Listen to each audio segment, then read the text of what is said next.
स्वास्थ्य खंड दघेड़ा की ओर से नियुक्त सीएचओ के लिए एक विशेष ट्रेनिंग का आयोजन किया गया। इस ट्रेनिंग के दौरान विशेषकर यूविन पोर्टल और आरबीएसके को लेकर के विस्तृत जानकारी दी गई और किए गए कार्यों की समीक्षा की गई।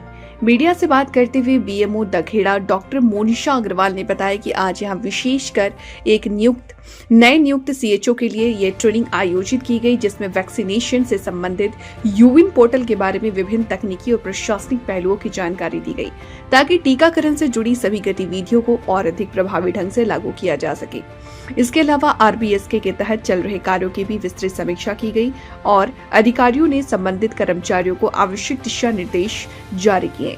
स्वास्थ्य विभाग का कहना है कि इस तरह की ट्रेनिंग से ग्राउंड लेवल पर स्वास्थ्य सेवाओं में और अधिक पारदर्शिता व दक्षता आएगी। पोर्टल पे दर्ज होता है जिसका नाम यूविन पोर्टल है, तो उसमें आज हमारे जो नए सीएचओज आए हैं उनको भी पूरे तरह से ट्रेन करने के लिए उन्हें ये ट्रेनिंग दी गई। इसमें बहुत ही अच्छी एक चीज होती है कि सारे बच्चे जिसको पूरे इंजेक्शंस लगते हैं वो पोर्टल पे दर्ज होते जाते हैं, और अगर कोई बच्चा किसी भी जगह पे छूट जाता है या उसका कोई टीका छूट जाता है तो वो पोर्टल पे हमें एकदम से पता लग जाता है।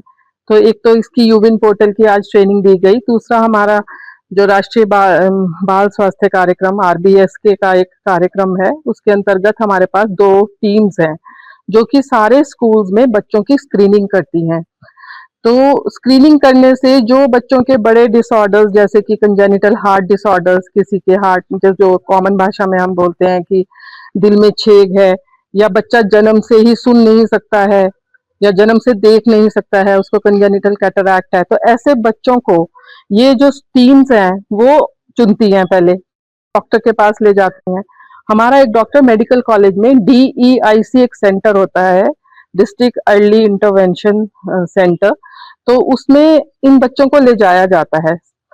आप देखो ना, अगर कोई छेद वाला बच्चा ऐसे हॉस्पिटल में पहुंचता है मेडिकल कॉलेज में, वहां से जो हम आरबीएसके का डॉक्टर है वो फिर पीजीआई भी जुड़ा हुआ होता है और शिमला आईजीएमसी शिमला में भी उस बच्चे का जो ऑपरेशन होगा वो मुफ्त में होगा, लगभग मुफ्त। मतलब इसमें हम देखो 10,000 से लेके एनएचएम के द्वारा 10 लाख तक की पेमेंट होती है बच्चों के ऑपरेशन सर्जरीज के लिए। अलग अलग सर्जरीज की अलग अलग मात्रा दी जाती है। जैसे कि जिस बच्चे को सुनाई नहीं देता तो उसको 2 साल में हम विदिन 2 years कॉक्लियर इम्प्लांट अगर लगता है उसके, तो 2 लाख की सरकार की तरफ से उसको सहायता दी जाती है। तो ये कुछ ऐसे प्रोग्राम्स हैं जिनके बारे में ज्यादा अवेयरनेस नहीं है, तो हमारे स्टाफ को भी हम इसके लिए अवेयर कर रहे थे और इस प्रोग्राम को हम इवैल्यूएट भी कर रहे थे।